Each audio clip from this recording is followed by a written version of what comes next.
আল্লাহ রাব্বুল আলামিন দলে দলে সেদিন জান্নাতের দিকে নিয়ে যাবেন। দলে দলে যদি জান্নাতে যাওয়া লাগে, দুনিয়ার ভিতরে দলে দলে অনেকে থাকে, এই দলে দলে সেদিন জান্নাতে যাবেন। মুত্তাকীদের দলীয় লোকদেরকে ডেকে ডেকে যিনি জান্নাত দিবেন তিনি কে? আল্লাহর নামটা একটু জোরে জোরে বলবেন, পারবেন না ইনশাআল্লাহ? সেদিন আল্লাহ পাক মুত্তাকীদেরকে ডেকে আনবেন, চতুর্দিক থেকে শুধু সালাম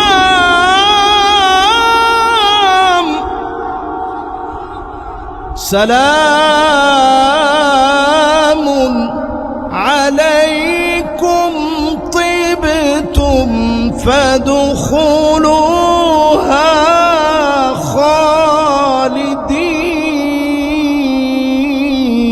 খালিদিন।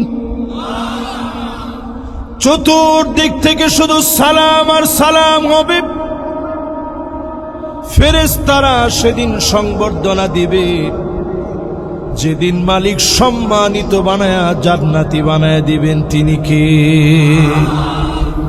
একটু চিন্তা করেন, দুনিয়ার সামান্য একটা মাহফিলে আজকে আমরা আসছি, আমার ভাইয়েরা ফুল দিয়ে একবার অভ্যর্থনা দিয়েছে, খ্রিস্টের মতো মহা সম্মানিত আরেকটি অভ্যর্থনা দিয়েছে, এরপরে দেখেন বুকের মধ্যে আরেকটা তারা বেশ পড়ায় দিয়েছে। দুনিয়ার এই সুন্দর চাকচিক্যময় দুনিয়ার ভিতরে কত রকমের সংবর্ধনা আমরা পাই। সেই দিন আল্লাহ নিজের সংবর্ধনা দিবেন। আল্লাহ পাক নিজে সেদিন ডেকে ডেকে দলে দলে শামিল করবেন। আজকে যদি আপনি চিন্তা করেন দলে দলে শামিল হওয়ার আগে, আল্লাহর জান্নাতে যাওয়ার আগে মুত্তাকি হব, আজ বাংলাদেশের প্রেক্ষাপটে বিজয় আসন্ন, নতুন একটা সূর্যোদয় ঘটবে। শুধুমাত্র যদি মুত্তাকি হতে পারেন, আগামীর বিজয় যিনি আমাদেরকে দান করে দিবেন তিনি কে? এটা দুনিয়ার একটা বিজয়, আর আখিরাতের বিজয় আসতেছে। দুনিয়ার বিজয় একেবারে আপকামিং, সন্নিকটে আমি মনে করছি। এই পৃথিবীর ভিতরে 5টা শাসন আসবে।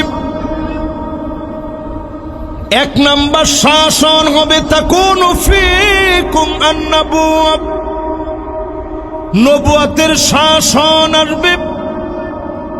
এই পৃথিবী থেকে নবী রাসূল আমার শেষ নবী মুহাম্মদ সাল্লাল্লাহু আলাইহি সাল্লাম আসার মধ্য দিয়ে আর কোন নবী রাসূল এই পৃথিবীতে আসবে না। দরজা বন্ধ হয়ে গেছে। আমার নবী খাতামুন নবীন, সব নবীর পরে এসে সবচেয়ে সম্মান আল্লাহ নবীকে বেশি দিলেন। নবীজি শাসন করে দেখায় গেলেন কেমন করে রাষ্ট্র চালানো লাগে, রাষ্ট্র পরিচালনায় কোন নীতি অবলম্বন করা লাগে। আমার নবীর নীতি এমন ছিল, লাউ ফাতেমা বিনতে মুহাম্মদ লা সারাকাত লা কাতাতু ইয়াদাহা, সম্ভ্রান্ত নারী চুরি করে ফেলেছে, আল্লাহর নবী এক চুল ছাড় দেন নাই। স্পষ্ট নবী জানায় দিয়েছে, আমার মেয়ে ফাতেমাও যদি চুরি করত, 2টা হাত আমি নবী ফাতেমার হাতটা কেটে ফেলতাম। ফাতেমার হাত কাটতে আমি নবী দ্বিধাবোধ করতাম না। উটের চোখে নবীজি পানি দেখেছে। আল্লাহ নবী বিচারের জন্য সাহাবীদেরকে ডেকেছে। এই উট কার দায়িত্বে আছে? একজন সাহাবী হাত তুলেছে, নবী আমার দায়িত্বে আছে।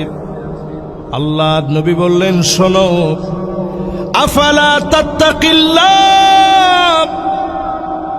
ফি হাযিহিল বাহিমা আল্লাতী মাল্লাকাকাল্লাহু ইয়াহ। এই উটের ব্যাপারে কি আল্লাহর সামনে তোমারে দাঁড়াতে হবে না?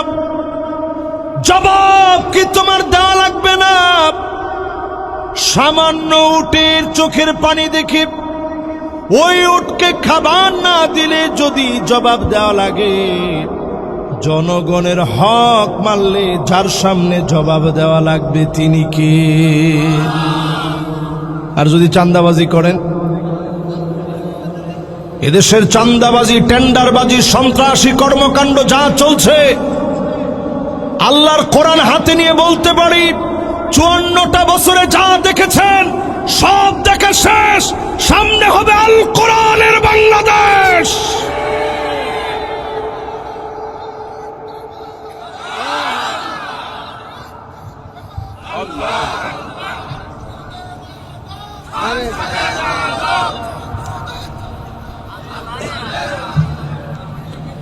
মাশাআল্লাহ, গলা ভেঙে গেছে, কোনো অসুবিধা নাই। আমাদের জীবনও যদি চলে যায় তারপরে আল কোরআনের পক্ষেই থাকা লাগবে, ঠিক কিনা বলে?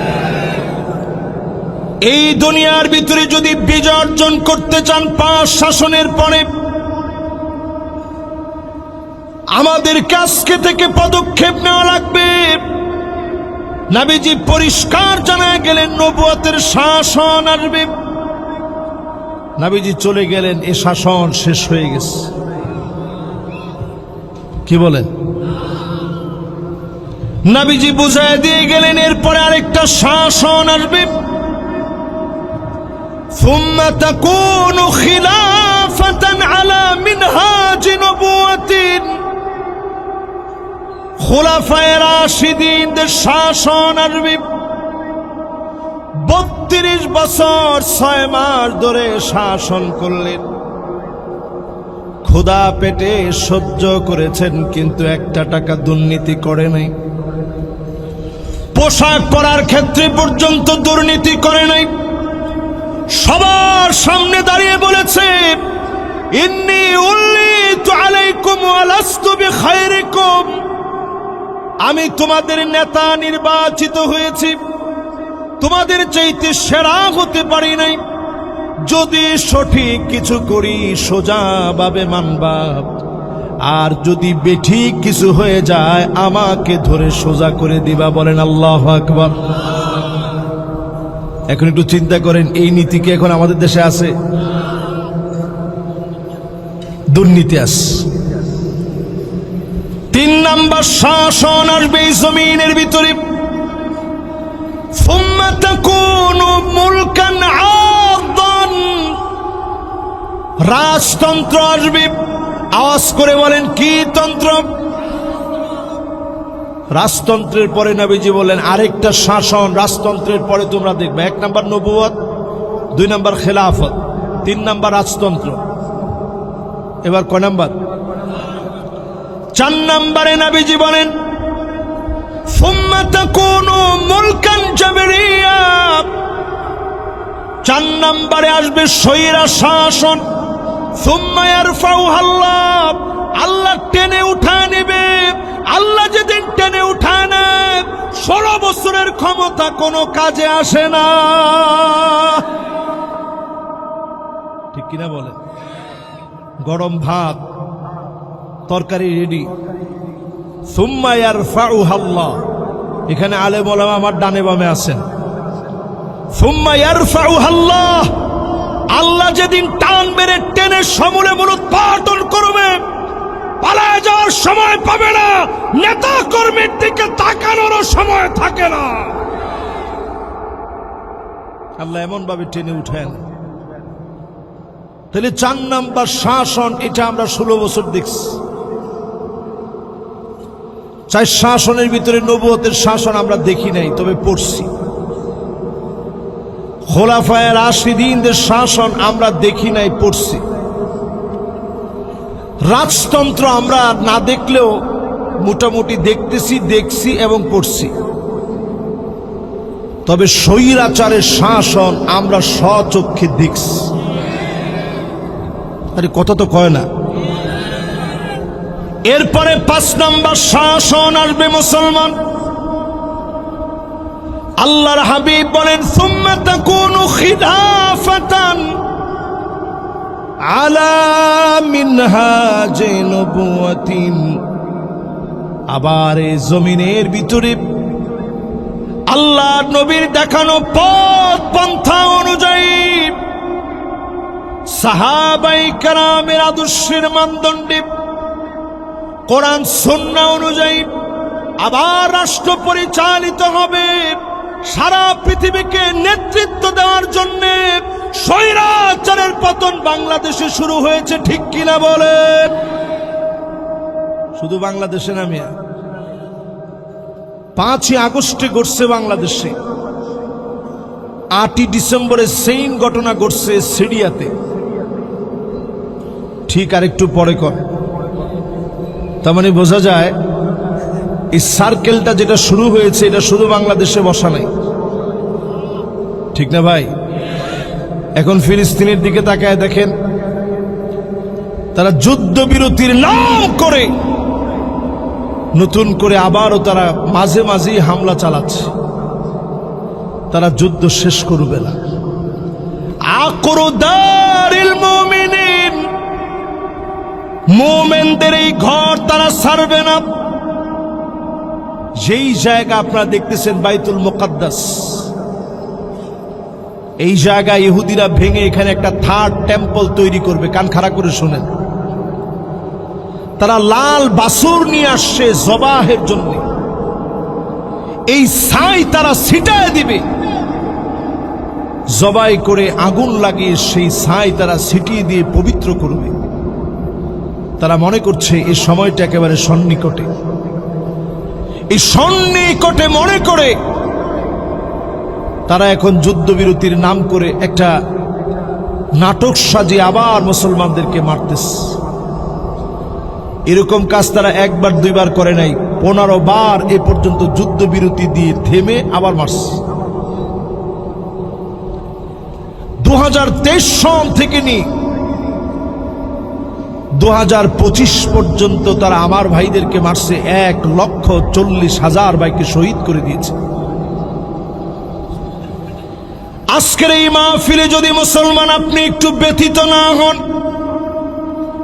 বুনিয়ানুম মারসুস, সীসা ডালা প্রাচীরের মতো, কাজাসাদিন ওয়াহিদ, এক দেহের মতো যদি মুসলমানদেরকে মনে না করেন, আগামীর পৃথিবী বড় ভয়ঙ্কর হবে।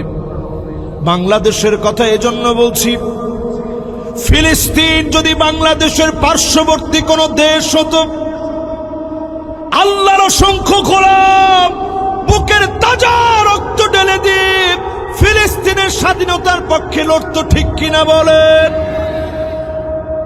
এই যে মাহফিলে বসছে অনেকে, দেখেন অনেকেরই এখন ফ্ল্যাগ দেওয়া আছে, গায়ের সাথে ফ্ল্যাগ দিয়ে রাখে, ফিলিস্তিনের ফ্ল্যাগ। বিশেষ করে ছোট ছোট বাচ্চারা, এই তরুণ প্রজন্ম, তারা সবাই ফিলিস্তিনকে লালন করে। নবীজি বলে গেছেন, সময় আসবে এমন একটা পাথর কণা পর্যন্ত বলবে, ওয়ারাই ইহুদি, আমার পিছনে ইহুদি লুকায় আছে, ফাকতুলহু, তার গর্দানটা উড়ায় দাও। একটা ইহুদি এই পৃথিবীতে অবশিষ্ট থাকবে না, ঠিক কিনা বলে? সময় আসতেছে, সেই সময়ের জন্য যদি আপনি প্রস্তুতি এখনই না নেন, মাশাআল্লাহ, এই যে আল্লাহর কিছু গোলামরা একটু ইস্তেঞ্জা সেরেই আবার চলে আসছে, মাশাআল্লাহ, এই তো মন ভরে গেছে। আমি কিন্তু খেয়াল রাখছি না যে 100% থেকে 2-1 এরা গেলে আর আসে কিনা। দেখলাম মাশাআল্লাহ, গিয়ে আবার জায়গা মতো চলে আসছে। অনেকে 2-1টা পান টান খায় চলে আসছে। এবার একটু আপনারা বলেন, আগামীর পৃথিবী নেতৃত্ব দিবে মুসলমানেরা, কোনো সন্দেহ আছে? হাত্তা তাদাল আকালাইলা কসাতিহা, দস্তরখানায় খাদ্য বেড়ে যেভাবে মেহমানদারি করে। আজকে আমি যেখানে মেহমান হলাম, যে বাড়িতে খেলাম, কত আইটেমের খানা বেড়ে এরপরে মেহমানদারি করা হয়েছে। নবীজি হাদিসের মধ্যে বলতেছেন, দস্তরখানায় খাবার বেড়ে যেভাবে মেহমানদারি করা হয়, এই রকম মুসলমানদেরকে মারার একটা মাস্টার প্ল্যান করে মেহমানদারি করবে। তুই এই অংশ খা, তুই এই অংশ খা। সারা দুনিয়াতে মুসলমান নিধন চলবে। আজকে সেই নিধনের পরিকল্পনা অনুযায়ী আমরা দেখতে পাচ্ছি ফিলিস্তিনকে যেভাবে অস্থির করে রেখেছে ইসরায়েলের হানাদারেরা, আমরা দেখেছি বাংলাদেশকে অস্থির করার নিকৃষ্ট প্ল্যান করছে। বাংলাদেশের ইসকন নামক জঙ্গি সংগঠন অনতিবিলম্বে তাদেরকে নিষিদ্ধ করা লাগবে, ঠিক কিনা বলেন? এই কথা কেন বললাম? একজন ইমামকে ঠিক আপনি দেখেন গাজীপুরের টঙ্গীর মজুখান থেকে হাঁটার সময় একজন ইমামকে ধরে নিয়ে গেছে। ধরে নিয়ে গিয়ে এই ইমামের অপারেশন হয়েছে মাথার যেই সাইটে, ওইখানে জোরে জোরে আঘাত করছে। যেখানে হাত দিয়ে একটা স্পর্শ করা নিষেধ, ওইখানে জোরে জোরে ঘুষি দিয়েছে। উনি জ্ঞান হারিয়ে ফেলছেন। পঞ্চগড় পর্যন্ত ওনাকে নিয়ে যাওয়া হয়েছে। স্বাধীন ভূখণ্ড বাংলাদেশে এত সাহস! পঞ্চগড় পর্যন্ত ওনাকে নিয়ে গিয়ে ওনার উপরে তেমন কোনো কাপড় নাই, শিকল দিয়ে ওনাকে বাঁধা। ওই অবস্থায় আল্লাহ ওনাকে হেফাজত করছে, না হলে তারা আমাদের একজন আলেমকে পাচার করে দিত। তার ছেলের বক্তব্য শুনে দেখবেন, তার ছেলে বলেছে আমার আব্বার পোশাককে যারা খাটো করেছে তাদের ধুতি খুলে ফেলা হবে। এটা এই জন্য বলেছে ইসকন নামক জঙ্গি সংগঠনের সঙ্গে হিন্দুদেরও ভালো কোনো সম্পর্ক নাই, ঠিক কিনা বলে? বহু হিন্দু তাদের বিরুদ্ধে সাক্ষী দিয়েছে। সারা ওয়ার্ল্ডের বিভিন্ন দেশে নিষিদ্ধ হওয়ার পরেও চিন্ময় কৃষ্ণ দাসের 5ই আগস্টের পর থেকে তার নিকৃষ্ট কর্মকাণ্ড, দেশবিরোধী কর্মকাণ্ডের পরেও তাদেরকে নিষিদ্ধ করা হয় না। কেন নিষিদ্ধ করা হয় না সব আমরা বুঝি। আমরা কারো আগ্রাসন মেনে নিতে চাই না, সেটা ভারত হোক আর আমেরিকা হোক। কারো আগ্রাসনে, কারো দয়ায় আমরা বাঁচতে চাই না। আমরা সেই সে জাতি যাদেরকে কালেমার উপরে আল্লাহ বিজয় দান করবেন, ঠিক কিনা বলেন? আজকে সাতক্ষীরার মাহফিলে বলি, মাশাআল্লাহ ও আসছে, দেখছেন ওদের বাসায় আমি খাওয়া দাওয়া করছি। আমি যখন আসতেছি ও এত বেশি মাহফিলে আসার জন্য বারবার পিরাপিরি করতেছিল। তা আমি ওর আব্বারে বলছি যে ঠিক আছে, অসুবিধা নেই, ওরা মাহফিলে নিয়ে আসেন। আলহামদুলিল্লাহ, ও থাকুক। না না না, আপনার এই জাতীয় সন্তান যদি আপনার ঘরে হয়, আল্লাহ মাফ করুক, মা বাবার যে কত কষ্ট। এদেরকে বলে আতফালুল মুআওয়াকিন। এরা আমাদের সবচেয়ে ভালোবাসা পাওয়ার জন্য যোগ্য। যদি এরকম সন্তান আপনি দেখেন, এদেরকে কখনো গালি দিবেন না, বকা দিবেন। এদের কোনো গুনাহ নাই, ওর কোনো গুনাহ নাই। আমার জীবনটা গুনায় ভরা। এজন্য আল্লাহ ওর দ্বারা আজকে এ মাহফিল আল্লাহ বরকত দিয়ে দেখ, পড়ে না আমিন। প্রিয় ভাইয়েরা আমার, বলছিলাম সেই ফিলিস্তিনের মুসলমানদের কথা। ওইখান থেকে যদি শিক্ষা গ্রহণ না করেন, ইসকনের ব্যাপারে যদি সজাগ না হন, অনতিবিলম্বে পরিস্থিতি ঘোলাটে হয়ে যাবে। আলেমদেরকে তারা চিঠি দিচ্ছে, গলা কেটে ফেলবে, মেরে ফেলবে। চিঠি দেওয়া হচ্ছে স্বাধীন ভূখণ্ড বাংলাদেশে বসেও যদি চিঠি এখনো পেতে হয়। হিন্দুত্ববাদী ইসকন যদি আমাদেরকে হুমকি দেয়, হিন্দু ভাইদেরকে বলবো আন্দোলন করে তুলেন, অনতিবিলম্বে তাদেরকে নিষিদ্ধ করার আন্দোলন করা লাগবে, ঠিক কিনা বলেন? এবার আসেন, আমরা আমার দেশের দেশীয় বিজয় আসবে যে পয়েন্টগুলো দিয়ে একটা একটা একটা একটা করে আমরা আলোচনা করি। খুব বেশি লম্বা না, 9টা পয়েন্টে আমরা কথা বলবো ইনশাআল্লাহ।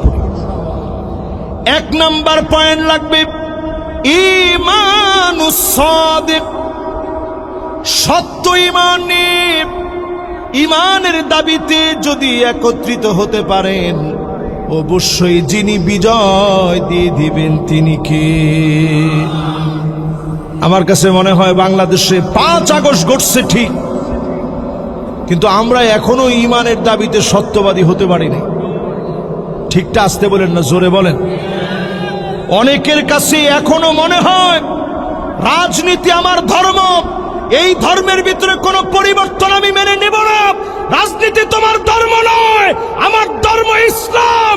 নেতার চাইতে দল বড় হতে পারে, দলের চাইতে আদর্শ বড় হতে পারে, আদর্শের চাইতে রাষ্ট্র বড় হতে পারে, ইসলামের চাইতে কোনোটা বড় হতে পারে না। ঠিক কিনা বলেন? কিন্তু আমরা এই মূল্যবোধ যেন দিন দিন হারিয়ে ফেলছি। মসজিদের ভিতরে পর্যন্ত দারসুল কোরআন হচ্ছে, আপনি সেখানে গিয়ে বসবেন, আপনি মুসলিম হিসাবে শুনবেন। তা না করে যারা বাধা দিয়েছে, রক্তাক্ত করেছে, এই রক্তের প্রত্যেকটা ফোঁটা কথা বলবে। এই রক্ত একদিন গর্জে উঠবে, বিজয়ের পতাকা উড্ডীন করে ছাড়বে। যুগে যুগে তাই হচ্ছে, এখনো তাই হচ্ছে। এই জন্য এক নম্বরে লাগবে আল ঈমান আস-সাদিক, নির্ভেজাল ঈমান লাগবে। সাহাবায়ে কেরামের ছিল নির্ভেজাল ঈমান। সাদ বিন মুআজ নামক সাহাবী 30 বছর বয়সে কালেমা পড়লেন, 36 বছর বয়সে ইন্তেকাল করলেন। উনার ঈমানের বয়স হয়েছে মাত্র 6 বছর।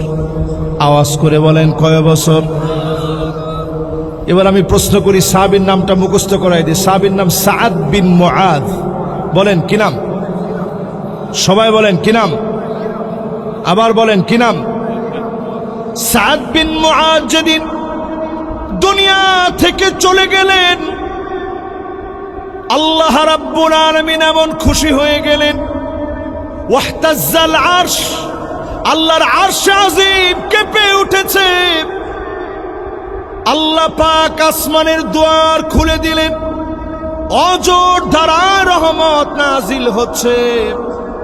নবীজি এই দৃশ্য দেখে অবাক হলেন, একটা দৌড় মেরেছেন সাদ বিন মুআজের বাড়ির দিকে। সাদ বিন মুআজের বাড়ির দিকে নবীজি যখন দৌড় মারলেন, ওই দৌড় মারার সঙ্গে সঙ্গে সাহাবীরা দৌড় মেরেছে। এত স্পিডে নবীজি যাচ্ছিলেন, সাহাবায়ে কেরামের জুতা ছিঁড়ে যাচ্ছে। ওগো নবীজি, কখনো তো এমন করতে আপনাকে দেখি নাই, আজকে কেন আপনি এইভাবে যাচ্ছেন? নবীজি জানায় দিলেন, সাদ বিন মুআজের ইন্তেকালের পরে 70,000 ফেরেশতা আল্লাহ পাক নাজিল করে দিয়েছে। আমি নবী চাই ফেরেশতাদের আগে সাদ বিন মুআদের বাড়িতে আমি নবী হাজির হয়ে যাব। একটু চিন্তা করেন, ইসলামের বয়স মাত্র কত বছর? সবাই মিলে একটু আওয়াজ করে মহব্বত নিয়ে বলেন কত বছর? ইসলামের বয়স মাত্র 6 বছর। এবার আমার আপনার ইসলামের বয়স চিন্তা করেন। আমার বয়সী যদি এখন যাই হইস, আমাদের ইসলামের বয়স তো জন্মের পর থেকে, জন্মের পর থেকে ইসলাম গ্রহণ করলেন সাদ বিন মুআজ। 30 বছর বয়সে কালেমা পড়লেন, 36 বছর বয়সে ইন্তেকাল করলেন। ওনাকে আল্লাহ পাক এত পছন্দ করে ফেলেছে, 70,000 ফেরেশতা নাজিল করে দিলেন। নবীজি দৌড়ায় ওনার বাড়ির দিকে যাচ্ছে। সাহাবায়ে কেরাম প্রশ্ন করলেন, ওগো নবীজি, দৌড়ায় দৌড়ায় কেন যাচ্ছেন? নবীজি বলে, আগে যেন ফেরেশতারা গোসল দিতে না পারে, হানজালার মতো ফেরেশতারা যেন গোসল দিতে না পারে। আমি নবী চাই আমার সাদ বিন মুআজকে নিজ হাতে গোসলটা করায় দিব। নবীজি চলে গেলেন সাদ বিন মুআজের বাড়িতে। আল্লাহর নবী নিজে জানাজার নামাজ পড়ালেন। মাকবারাতুল বাকি নামক কবরস্থানে নবীজি দাফন করলেন। আমরা যেটাকে জান্নাতুল বাকি বলি, এটার আসল নাম মাকবারাতু বাকিউল গারকাদ। এই বাকির ভিতরে নবীজি ওনাকে দাফন করলেন। আল্লাহ পাক নবীজিকে দেখাতেন মাঝে মাঝে কবরের দৃশ্য। যে সাহাবীর জন্য আরশে আজিম কেঁপে উঠল, 70,000 ফেরেশতা আল্লাহ পাঠিয়ে দিলেন। নবীজি নিজে জানাজার নামাজ পড়ালেন, আল্লাহ নবী নিজে গোসল দিলেন। নবীজিকে দেখানো হলো কবরের ভিতরে যখন রাখছে, কবর একটা চাপ মেরেছে, আবার সাথে সাথে কবর বড় হয়ে গেছে। আল্লাহ নবী চোখ দিয়ে পানিগুলা ছেড়ে দিলেন, গালবে দাঁড়িবে পানিগুলা পড়ছে। হাত্তা বাল্লাল আর জমিনের ভিতরে টপ টপ করে চোখের পানি পড়ে। নবীজি কাঁদতেছিলেন, আল্লাহ আরশ যার মৃত্যুতে কেঁপে উঠে, 70,000 সাহাবী যার মৃত্যুতে আপনি পাঠিয়ে দেন। আকাশের দরজা খুলে যেই সাহাবীর জন্য রহম দিয়া দেন, তার কবরের ভিতরে যদি হালকা একটা চাপ হয়, না জানি বৎকারের চাপটা কেমন হবে, আমার উম্মতের অবস্থা না জানি কেমন হবে। নবীজির দুইটা চোখ দিয়ে টপ টপ করে চোখের পানিগুলো পড়ে। নবীজি সেদিন আমাদের কথা মনে করে কাঁদলেন। যতজন আমার সামনে বসা আছেন, ঈমানুস সাদিক সত্য ঈমানের জন্য বেশি দিন লাগে না। আজকে যদি নিয়ত করেন এ জমিন যার আইন চলবে একমাত্র তার, ঠিক কিনা বলি? যদি আজকে নিয়ত নিতে পারেন, ঈমানের বয়স কয়দিন হয়েছে আল্লাহ দেখবে না। আজকেই যদি নিয়ত করেন এই জমিনের দ্বীনের জান্ডা উড়বে, আমি 1 সেকেন্ড আর দূরে থাকবো না, আমি সঙ্গী হব। যদি নিয়ত করতে পারেন, হতে পারে আপনাকে যিনি দামি বানায় দিবেন তিনি কে? 2 নম্বরে আসেন প্রিয় ভাইরা আমার, ঈমানুস সাদিকের পরে 2 নাম্বার যেটা লাগবে, আত-তাগাল্লুব আলা তাকসির। আমল কমায় দেওয়া যাবে না। 5 আগস্টের পূর্বে যেইভাবে আল্লাহকে কেঁদে কেঁদে ডাকতেন, এখনো কেঁদে কেঁদে মালিককে ডাকেন। মনে করেন না বিজয় হয়ে গেছে, মনে করেন না কিছু একটা হয়ে গেছে, এখনো সব পাল্টায় যেতে পারে, ভয়ঙ্কর পরিস্থিতি নেমে আসতে পারে, ঠিক কিনা বলি? এই জন্য এই পরিস্থিতি না আসুক, এখন থেকে সতর্ক সজাগ হন। আল্লাহর হাবিব বদরের প্রান্তে যেদিন সাহাবায়ে কেরামকে নিয়ে গেলেন, ইসলামের প্রথম যুদ্ধে সাহাবায়ে কেরাম অংশ নেবেন। এর মধ্যে আছে মুহাজির, আছে আনসার। নবীজি আগে রাত্রি বেলায় সেখানে গেলেন, সিজদার ভিতরে নবীজি চলে গেলেন। আল্লাহর কাছে সিজদায় পড়ে পড়ে বলতেছে, ইয়া হাইয়ু ইয়া কাইয়ুম, ইয়া হাইয়ু ইয়া কাইয়ুম। হযরত আলী কানটারে নিয়ে নবীজির জবানের সামনে নিলেন। কি বলে নবীজি এত পরিমাণ আজকে কান্দে? জবানের সামনে নিয়ে দেখেন, অন্য কোনো কিছু বলে নবীজি কান্দে না। নবীজি কান্দে আর আল্লাহর কাছে বারবার বলে, আল্লাহ আপনি চিরস্থায়ী চিরঞ্জীব, আপনি একমাত্র বিজয় দেওয়ার মালিক। যদি আপনারা বুঝে থাকেন বলেন, সেই দিন যিনি বিজয় দিয়েছেন আজকেও তিনি বিজয় দিবেন নাকি অন্যজনে দিবেন? দিবেন কে? যদি আল্লাহর কাছে বিজয় চান, আত-তাগাল্লুব আলা তাকসির, অধিক পরিমাণে আল্লাহর সামনে নত হয়ে ইবাদত বন্দেগীতে নিজেদেরকে শামিল করা লাগবে। 2 নাম্বার পয়েন্টের পরে তৃতীয় নম্বরে প্রিয় ভাইরা আমার, আস-সাবর ওয়াস-সাবাত, আল্লাহর কাছে ধৈর্য ধারণ করা লাগবে, দৃঢ়পায়ী হওয়া লাগবে, দৃঢ় প্রত্যয়ী হওয়া লাগবে। সবর করে দৃঢ় প্রত্যয়ী যদি হন, মাজলুমদেরকে বারবার যিনি বিজয় দিয়েছেন, বিজয় দিবেন তিনি কি? এক নম্বরে লাগবে খাঁটি ঈমান। কেমন ঈমান? দুই নম্বরে লাগবে ইবাদত অনেক বেশি। তিন নম্বরে লাগবে ধৈর্য। জোরে কোন কি লাগবে? এখন আমাদের ধৈর্য দিন দিন কমে যাচ্ছে, ধৈর্য কমানো যাবে না। ধৈর্য বাড়ান, দৃঢ় প্রত্যয়ী হন। এদেশের বিজয় আমি দেখতে পাচ্ছি। হুদায়বিয়ার সন্ধি যেমন হয়েছিল, এই সন্ধি কাফেররা করেছিল, তারা মনে করেছিল মুসলমানরা হেরে যাবে। মুসলমানরা হেরে যায় নাই। হুদায়বিয়ার সন্ধি দিয়ে যেমন মক্কা বিজয় হয়েছে, 5 আগস্ট দিয়ে আল্লাহর জমিনে দিন কায়েম হতে পারে, ঠিক কিনা বলে? কিন্তু ইনশাআল্লাহ একটু বুঝে শুনে কাজ করতে হবে। এবার 3 নম্বরের পরে 4 নম্বরে আত-তাদহিয়া, কোরবানির দৃষ্টান্ত পেশ করতে হবে। আপনারা কি আমার কথা বুঝতেছেন? মনে হয় না সবাই বুঝতেছেন। 4 নম্বরে লাগবে আত-তাদহিয়া, কোরবানি করা লাগবে।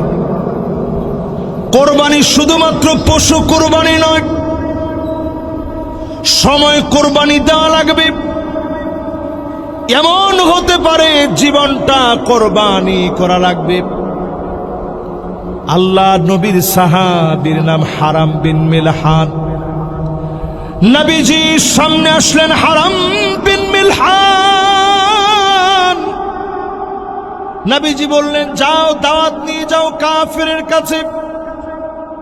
হারাম বিন মিলহান একটা সেকেন্ড দেরি করে নেই।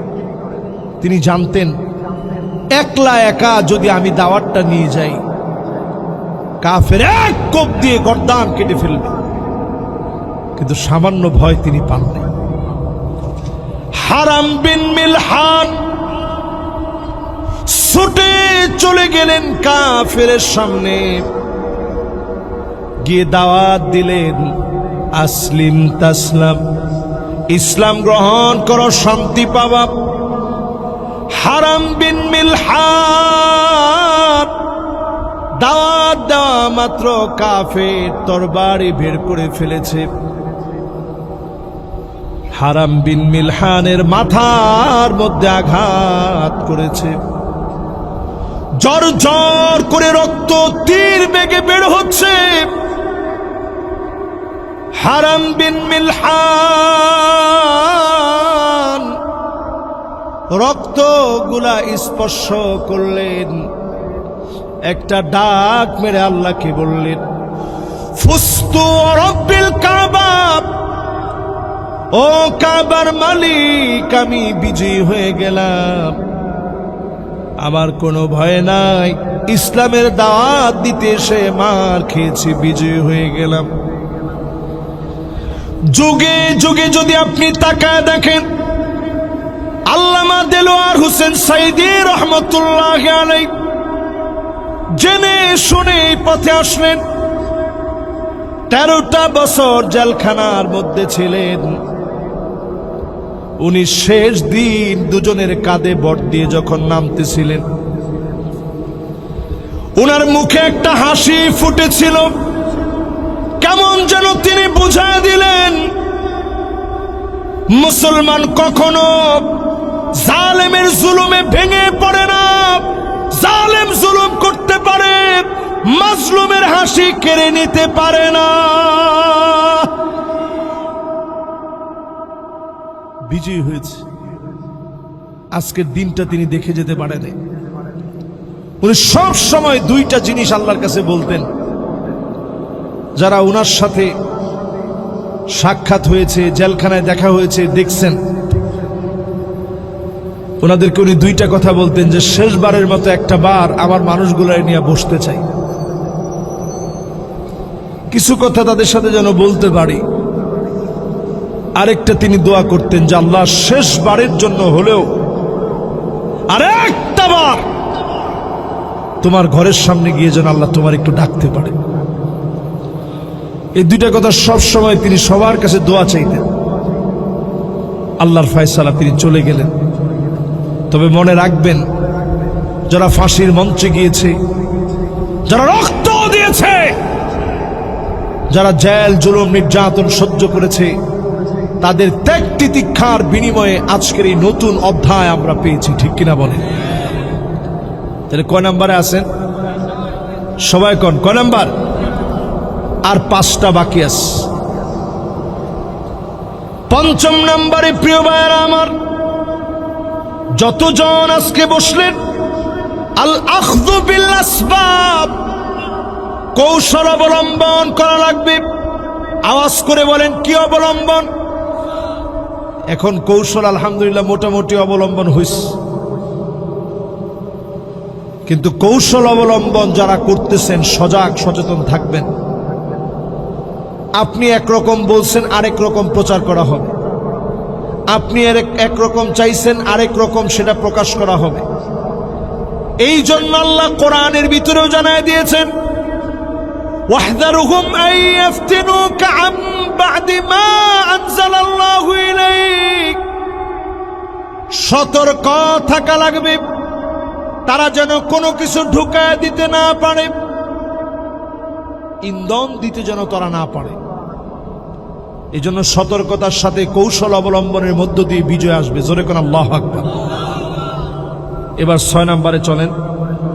বিজয় আসার জন্য 6 নাম্বার যে কারণ লাগবে সেটা হচ্ছে তাওবা ওয়াল ইসলাহ। আল্লাহর কাছে তাওবা করা লাগবে, নিজেদেরকে পরিশোধন করা লাগবে। বদরের প্রান্ত থেকে নবীজি যেদিন ফিরে যাচ্ছিলেন বিজয় বেশে, রাজানা মিন জিহাদিল আকবার ইলা জিহাদিল, রাজানা মিন জিহাদিল আসগর ইলা জিহাদিল আকবার। জিহাদ আসগর থেকে জিহাদ আকবরের দিকে আমরা যাচ্ছি। জীবন দিয়ে জিহাদ করলেন নবীজি, সেটাকে ছোট জিহাদ বললেন। মনের সঙ্গে জিহাদকে নবীজি বড় জিহাদ কেন বললেন? আগে নবীজি ছোট জিহাদ করে বড় জিহাদের দিকে যাচ্ছেন। তার মানে আমরা যত পরীক্ষা দিয়েছি, ছোট ছোট পরীক্ষা দিয়েছি, এখন যদি ক্ষমতার দিকে মালিক কবুল করেন, আপনি এখন যে জায়গায় আছেন এটা আপনি এখন বড় জায়গার দিকে। এই বড় জায়গায় আপনি ছোট জায়গা থেকে এতদিন জুলুম নির্যাতন সহ্য করে বড় জায়গায় যখন মালিক আদিষ্ট করবে, আপনি তাওবা করে নিজেকে ইসলাহ করেন, যাতে করে শকুনের চোখ দৃষ্টি সারাদিন থাকার পরেও একটা দুর্নীতি আপনার নামে বের হতে না পারে, ঠিক কিনা বলে? বাংলাদেশে আমরা অনেক রকম শাসন দেখেছি। সেই শাসনের ভিতরে এই বাংলাদেশের অন্যতম মাথার তাজ, জমিনে যারা দিন কায়েম করতে চায়, রাজাকার ট্যাগ লাগিয়ে তাদেরকে যখন ফাঁসির মঞ্চে নেওয়া হয়েছে, কত রকমের দোষ, কত রকমের দোষারোপ তাদেরকে দেওয়া হয়েছে। কিন্তু তাদের মন্ত্রিত্বের সময়ে 1 টাকার দুর্নীতির আনিত কোনো অভিযোগ তারা দেখাতে পারে নাই। এটা স্পষ্ট প্রমাণ করে এ মানুষগুলোর কাছে দুর্নীতি তারা খুঁজে পায় নাই। তার মানে হচ্ছে, নিজেরে যদি আমরা এখন পরিশুদ্ধ না করি, যদি ইসলাম না হই, যেই সূর্যটা এখন নতুন করে উদিত হওয়ার সম্ভাবনা, এটা অন্ধকার মেঘের মধ্যে ঢাকা পড়ে যাবে। যদি অন্ধকার মেঘাচ্ছন্ন পরিবেশে সূর্যটাকে ঢাকতে না চান, এখনই সময় আমাদেরকে সতর্ক সজাগ, আল্লাহর সাথে তাওবা করে সংশোধন হয়ে এই জমিনে দিন কায়েমের প্রচেষ্টা চালায় যেতে হবে, ঠিক কিনা বলে? কত নম্বর শেষ? 6 নাম্বার। এবার 6 নাম্বারের পরে 7 নাম্বারে আস। 7 নাম্বারে প্রিয় ভাইরা আমার, ওয়াহদাতুস সফ, এক কাতারে আসা লাগবে। আওয়াজ করে বলেন, এক কাতারে, এক কাতারে আসা লাগবে, এক কাতারে আসা লাগবে। এখন আসলে এক কাতারে কদ্দুর আসতে পারছেন একটু চিন্তা করে দেখেন। আমি যখনই এই বিষয়টা ভাবি, ছোট্ট একটা গল্প মনে পড়ে, বলবো? আপনাদের আজকে মনোযোগ নেই। না না, সাতক্ষীরে এরকম ঢিলঢাল মাহফিল আমার খুব কম হয়েছে, মনোযোগ খুব কম আপনাদের। না না, স্লোগান দরকার নাই, স্লোগান দিয়ে তো ওয়াজ গরম করে ফেল দিবেন, লাস্টে কিছু নিতে পারবেন না তো। এই জন্য যাওয়ার সময় নোট ডাউন করে কিছু নিয়ে যাবেন, তাহলে কাজে লাগবে। আমি এত দূর থেকে আসছি, কিছু নিয়ে যেতে পারলে বরং কাজে লাগবে। তাহলে এবার আসেন, কত নাম্বার জানি বলতেছিলাম? 6 না 7? 7 নাম্বার। 7 নাম্বার বলতেছিলাম ওয়াহদাতুস সফ, এক কাতারে আসা লাগবে। এখনো আমরা বাংলাদেশে টুপি নিয়ে মারামারি করি, ঠিক বলছে একজনে, বাকিরা কি বলেন? অনেকে মনে মনে চিন্তা করবেন, হুজুর আমি তো টুপি পরি না, মারামারি কিসে? দেখেন আমি মাথায় যে টুপি পরছি দেখছেন, এটা ভিন্ন স্টাইলের টুপি। এই যে আপনি রক্তটা দেখতেছেন না, আল আজহার বিশ্ববিদ্যালয়কে রক্ষা করার জন্য নেপোলিয়ানদের বিরুদ্ধে আল আজহারের যারা শিক্ষক ছিলেন, ছাত্র ছিলেন, তারা লড়াই করেছে। হাজার হাজার শিক্ষক নেপোলিয়ানের বিরুদ্ধে জিহাদ করতে গিয়ে প্রাণ দিয়েছে, শহীদ হয়েছে। এই যে দেখতেছেন অংশটা, এটা হচ্ছে পাগড়ি, এটা হচ্ছে পাগড়ির অংশ। এটা আলাদা কিন্তু একটা কাপড়, একটা পাগড়ি। আর এই যে লাল অংশটা, এটা তারা শাহাদতের সেই রক্তিম তামান্নাকে মাথায় লালন করার জন্য, হৃদয়ে যাপন করার জন্য তারা এই রক্তিম লাল টুপিটা, একটু খয়েরি কালার, রক্তটা পরার পরে কালার কেমন হয় একেবারে এই যে এরকম হয়,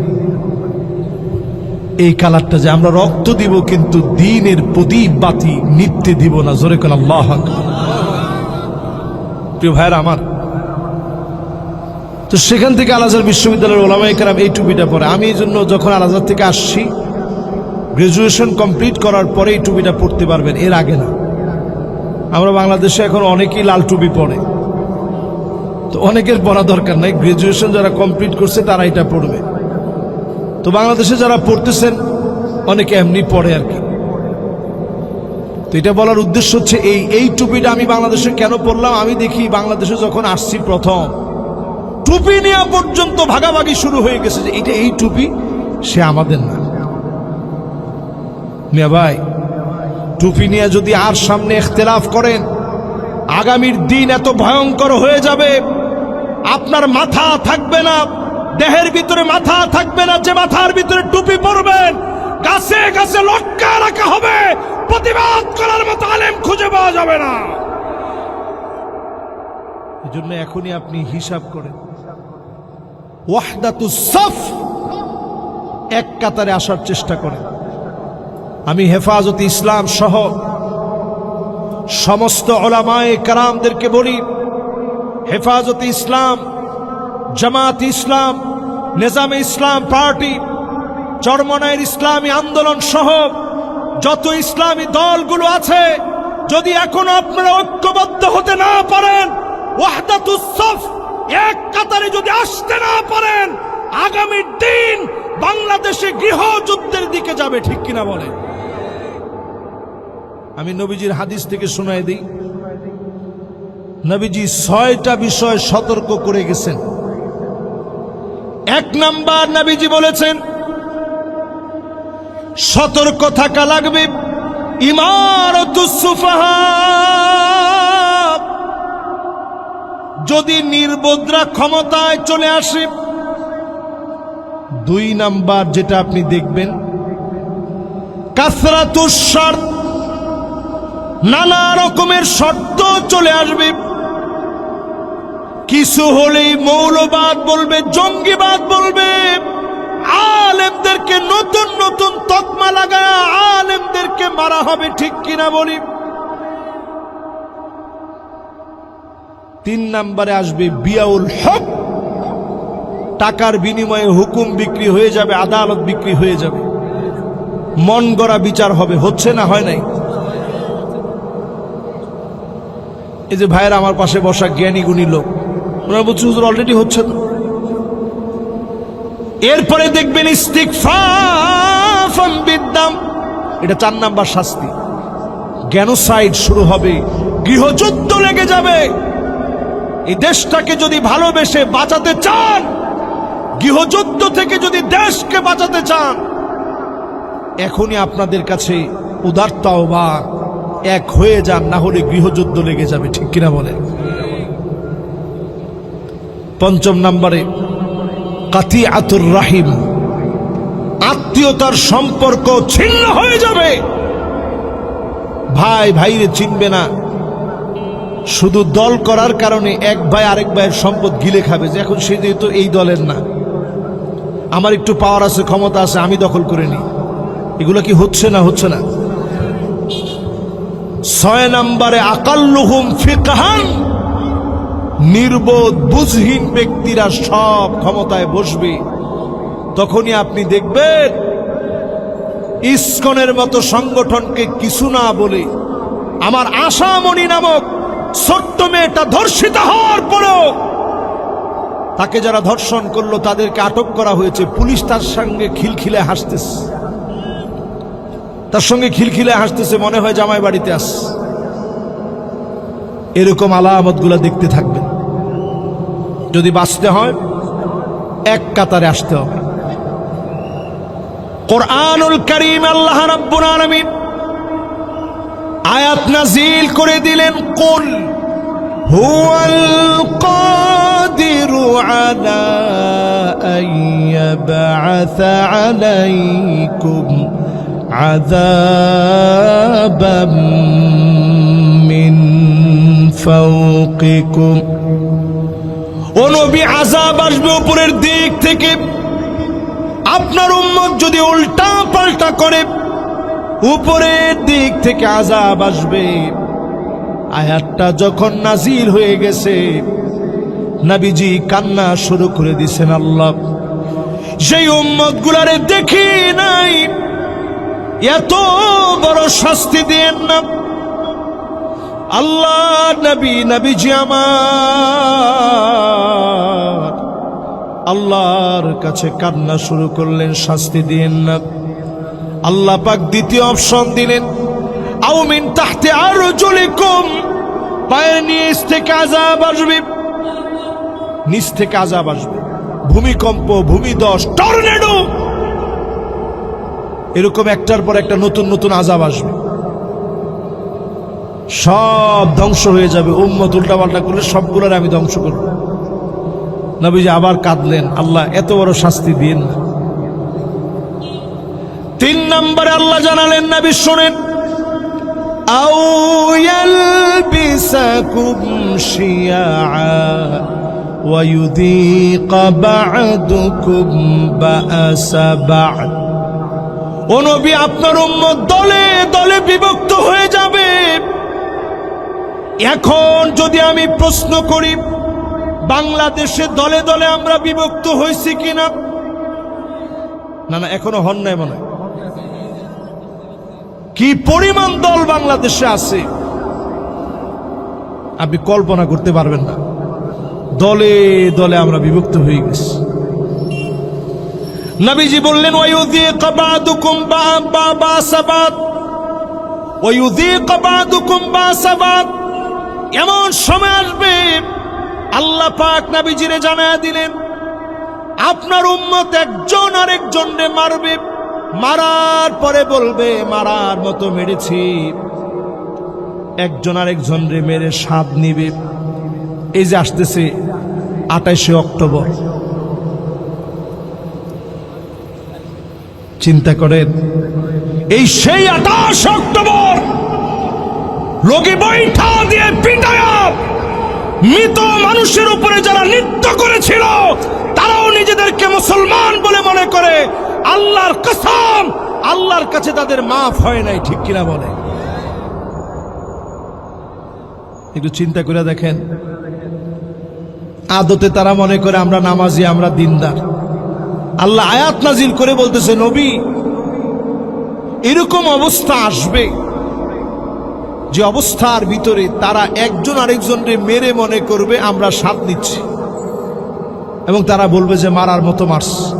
28 অক্টোবরের দিকে তাকালে আমাদের কাছে স্পষ্ট, শাপলা চত্বরের দিকে তাকালে আমাদের কাছে স্পষ্ট, গণহত্যা চালানোর পরেও যারা তাদের নিজেদের অপরাধ খুঁজে পায় না, তারা আল্লাহর কাছে মাপ চাইতে জানে না। আজকে যারা জাতির নেতা তারা দেশ ছেড়ে যায় নাই, যারা জাতির নেতা হতে পারে নাই তারাই দেশ ছেড়ে পালায় গেছে। ঠিক কিনা বলে?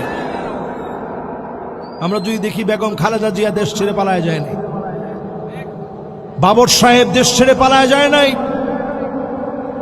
অসংখ্য নেতা ছিল যারা দেশ ছেড়ে পালায় যায় নাই। গোলাম আজম সাহেব দেশ ছাড়েন নাই, নিজামী সাহেব দেশ ছাড়েন নাই, কাদের মোল্লা দেশ ছাড়েন নাই, কামরুজ্জামান দেশ ছাড়েন নাই, মীর কাসেম আলী দেশ ছেড়ে পালায় যায় নাই। তার মানে বোঝা যায় যারা জাতির লিডার হবে তারা তো দেশ ছাড়বে না, কিন্তু যারা জাতির নেতা হতে পারে নাই তারা একটুখানি বিপদের আশঙ্কা দেখার পরে বাইতুল মুকাররমের খতিবও পালায় গেছে। এই হচ্ছে অবস্থা। এই অবস্থা থেকে বের হওয়ার জন্য ওয়াহদাতুস সাফ, এক কাতারে আসতে হবে। এক কাতারে কেমনে আসবেন? নিজের স্বার্থকে অনেক সময় জলাঞ্জলি দিতে হবে। আপনি মনে করতেছেন যে আজকে আমারে গালি দিচ্ছে, আমি গালি দিই না, গালি দেওয়া যাবে না। এই কমেন্টস অথবা ফেসবুকে এই আপলোডটুকু না করলে তেমন ইসলামের কোনো ক্ষতি হবে না। এই জায়গায় চুপ করে একটু সবর করে থাকবেন। ওয়াহদাতুস সাফের জন্য, সবারে এক কাতারে আনার জন্য। নবীজি যখন 3 নাম্বারটা শুনলেন, একটা হচ্ছে উপর থেকে আযাব আসবে উম্মতের উপরে, নবীজি বললেন আল্লাহ এটা দিয়েন না। 2 নাম্বারটা নিচ থেকে আযাব আসবে, আল্লাহ এটাও দিয়েন না। 3 নাম্বারে আল্লাহ বললেন ঠিক আছে, তাইলে আপনার উম্মত দলে দলে বিভক্ত হবে, একজন আরেকজনকে মারবে। নবীজি বললেন এটা বেশি দিন চলবে না, কিছুদিনের মধ্যে আল্লাহ ঠিক হয়ে যাবে। আহওয়ান ওয়া আইসার, এটা আগের চাইতে সহজ। ভাই ভাই আর কতক্ষণ মারামারি করবে? 54টা বছর আমরা ভাই ভাই মারামারি করেছি বাংলাদেশে, ঠিক কিনা বলেন? আর দেখতে চাই না। 8 নম্বরে আমার ভাইয়েরা, তাওয়াজ্জুহুল কুলুব ইলাল্লাহ, মনটাকে আল্লাহর দিকে ফিরায় দিবেন, নামাজের দিকে আসবেন। এই জাতির এখনো 80% লোক নামাজ পড়ে না। এখন তো ঠিক বলবেন না, একটু মহব্বত নিয়ে এখন ঠিক। 80% লোক যে দেশে নামাজ পড়ে না, ওই দেশে কিসের ইসলাম কায়েম হবে? আপনি একটাবার কল্পনা করছেন মসজিদে যখন ঢুকেন, আল্লাহুম্মা ইফতাহলি আবওয়াবা রাহমাতিক, আল্লাহুম্মা ইফতাহলি, আল্লাহ আপনি আমার জন্য উন্মুক্ত করে দেন আবওয়াবা রাহমাতিক, তোমার রহমতের দরজা আমার জন্য খুলে দাও। জোরে করে আল্লাহু আকবার। কোন জায়গায় ঢোকার সময় দোয়া পড়া যায়? শুধুমাত্র মসজিদে। জোরে কোন? শুধুমাত্র। আপনি দোকানপাটে ঢোকার সময় এটা বলতে পারবেন? বাজার ঘাটে, মার্কেটে, অন্য কোন জায়গায় এটা বলার কোনো সুযোগ নেই। শুধুমাত্র আপনি এটা বলবেন মসজিদে ঢোকার সময়। অথচ আমরা এই জায়গায়, যে জায়গায় ঢুকলেই রহমতের দরজা খুলে দেওয়া হয়, এই জায়গায় এখনো আমরা যাই সবার পরে। মুয়াজ্জিন প্রতিদিন ডাকার পরে কোন রকম ওযু বানায় 1 রাকাত 2 রাকাত পাই না, কোন রকম গিয়ে দাঁড়াই। অথচ আপনি একটু চিন্তা করে দেখেন, যে জায়গায় ডাকা হয় না, কিছু না, রহমতের দরজা খুলে না, দোকান খুলেন আগে আগে, চাকরিতে যান আগে আগে, ব্যবসা করতে যান আগে আগে, সিনেমা পর্যন্ত দেখতে যান আগে আগে, ঠিক কিনা? কিন্তু একটা জায়গায় সবার পরে আপনি যান। শেষ জামানায় এমন হবে, হাত্তা তুত্তাখাযাল মাসাজিদু তুরুকা, মসজিদের সামনে দিয়ে, রাস্তা দিয়ে মানুষেরা হেঁটে চলে যাবে, নামাজের জন্য আসবে না, নামাজের জন্য ঢুকবে না। আজকে যদি নিয়ত করতে পারেন এই মাহফিলের পরে নামাজ পড়বেন, যদি নামাজি হতে পারেন, এই জমিনের ভিতরে যিনি নামাজকে কায়েম করে দিয়ে কোরআন সুন্নাহকে এস্টাবলিশ করে দিবেন তিনি কে? নামাজের দিকে আসেন, আল্লাহর সঙ্গে বসে বসে একটু কথা বলেন। স্বাভাবিক দেখবেন মিথ্যা নেতা চোর বাটপার হওয়ার পরেও তারে খুশি করে কত কথা বলেন, তার জন্য হাদিয়া তোহফা নিয়ে যান যে তিনি একটু খুশি হবেন। আর আল্লাহর সামনে গিয়ে এমনি দাঁড়ান, একটু মোনাজাতে চুপি চুপি কথা বলে আল্লাহর কাছ থেকে আসেন। 9 নম্বরে প্রিয় ভাইরা আমার, লিকৌমি ইউকিনুন, প্রবল বিশ্বাসী হওয়ার চেষ্টা করেন। অনেক রকমের অফার আসবে, মুখ ফিরিয়ে নেন। আমাদের নেতা তো এমন ছিল, এই যে সেই এই সাতক্ষীরায় এমপি সাহেব ছিলেন, যিনি নাম জানেন? মাশাআল্লাহ, এই লোক প্রবীণ লোক। ওনার কাছে 2টা কলম থাকতো, 2টা। বুঝেন, কথা বুঝেন? একটা দিয়ে উনি ওনার নিজের জিনিস টিনিস লিখতেন, আরেকটা দিয়ে উনি সরকারি বিষয় লিখতেন। লোকেরা জিজ্ঞাসা করতে যে এখানে এরকম 2 কলম দিয়ে রাখতো। লোকেরা জিজ্ঞাসা করতো যে 2 কলম রাখছেন কেন? তিনি বলতেন 2 কলম এই জন্য রেখেছি, একটা দিয়ে আমি আমার নিজেরটা লিখি, আরেকটা দিয়ে সরকারেরটা লিখি। আর এখনকার সময় যে আমরা তালমাতাল করি, জবাব দেওয়া যাবে আল্লাহর কাছে? এই জন্য প্রিয় ভাইয়েরা আমার, আল্লাহ অনেক সুযোগ দিচ্ছেন। লিকাউমি ইউকিনুন, প্রবল বিশ্বাসী হই আল্লাহর দিকে আসার চেষ্টা করেন। এই সময়টা আমাদের জন্য একেবারে গনিমত। এই গনিমতের সময় আমি সমস্ত ভাইদেরকে উদ্দেশ্য করে বলি, বাংলাদেশে যারা ভালোবাসেন, দূরত্ব কমিয়ে সবার এক হওয়া উচিত। এই দেশটা নতুন করে গড়ার জন্য এক হওয়া উচিত। আল্লাহ রাব্বুল আলামিন আমাদের প্রত্যেককে দুনিয়া আখিরাতের কল্যাণ আল্লাহ তাআলা দান করুক, পড়েন আমিন। এখনই মোনাজাত হবে, আমরা মোনাজাত করে আল্লাহ রাব্বুল আলামিনের কাছে জীবনের যাবতীয় গুনাহ থেকে মাফ চেয়ে আমরা ইনশাআল্লাহ আজকে বিদায় নেব। আল্লাহুম্মা আমিন। जायन ना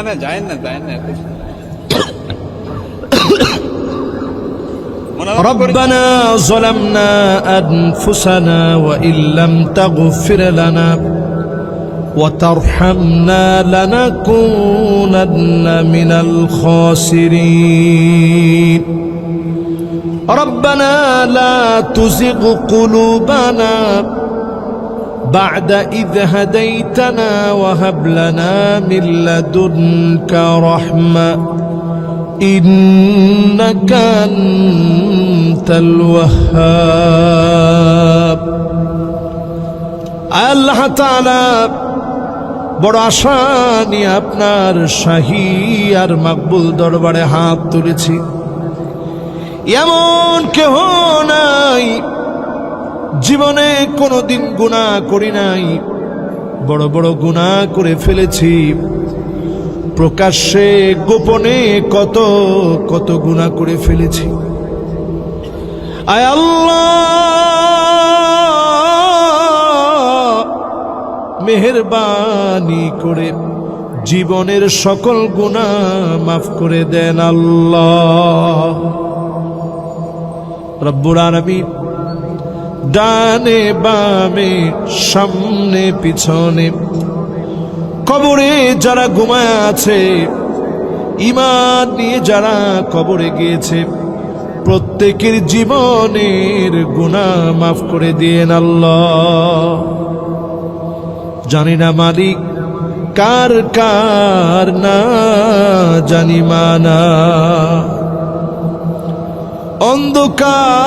অন্ধকার কবরে ঘুমায় মা যারা নাই, অন্ধকার কবরে যারা ঘুমায় আছে, যার মা অন্ধকার কবরে শুয়ে আছে, মায়ের মায়ের কানের দুল সন্তান খুলে রেখেছে, নাকের ফুল খুলে রেখেছে, মায়ের হাতের বালা গলার চেইন খুলে রেখেছে। ওগো মা,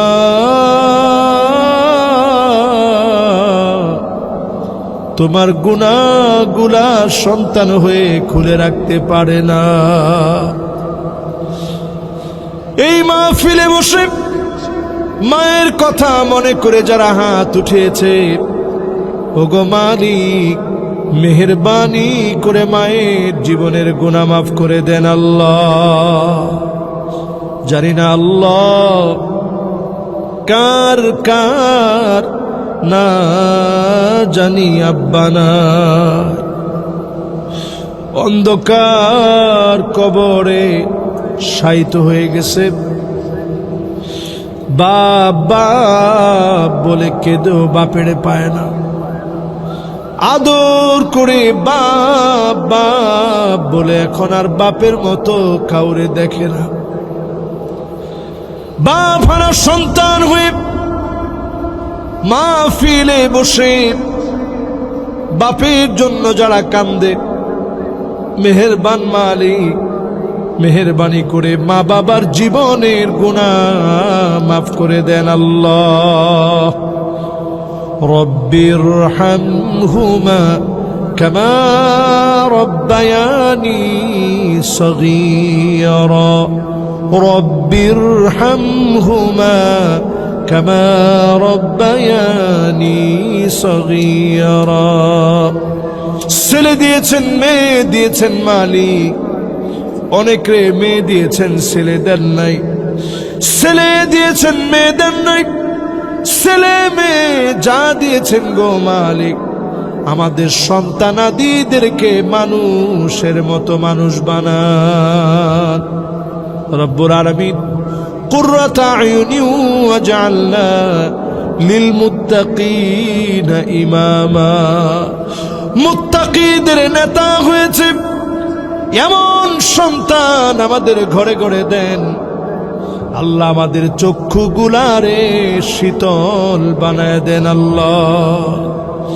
ইলাহুল আলামিন, আমার মা বোন যারা হাত তুলেছে, মা বোনদেরকে নামাজি, রোজাদার, পর্দানিশীন, সন্তানের আনুগত্য, স্বামীর আনুগত্যশীলা, সন্তানদের প্রতি যত্নবান বানায়া আর জান্নাতের দরজা খুলে দেন আল্লাহ। যেদিন মালিক চলে যাওয়ার ডাক চলে আসবে, ঈমানের সহিত কালেমার হালতে ডাকটা দিয়েন আল্লাহ। আল্লাহ আমাদেরকে দুইটা চোখে দেখা নিন। এ জমিনে দিন কায়েম হয়ে গেছে এমন একটা দৃশ্য দেখায় নিন আল্লাহ। মালিক, যত দোয়া করলাম, কার মনের কি বাসনা জানি না, ছোট ছোট তরুণরা মিলে মাহফিলটা দিয়েছে, এলাকার মুরব্বীদেরকে সাথে নিয়ে এ মাহফিলটা সাজিয়েছে। ভুল ত্রুটি মাফ করে নিয়ে আল্লাহ মাহফিলের যতটুকুন কথা হয়েছে আমাকে আমার ভাইদেরকে আমল করার তৌফিক দিয়েন আল্লাহ। রব্বুল আলামিন, যেদিন চলে যাওয়ার ডাক চলে আসবে আল্লাহ জবানে জারি করে দিন মধুর কালেমা লা ইলাহা ইল্লাল্লাহু মুহাম্মাদুর রাসূলুল্লাহ সাল্লাল্লাহু আলাইহি ওয়াসাল্লাম।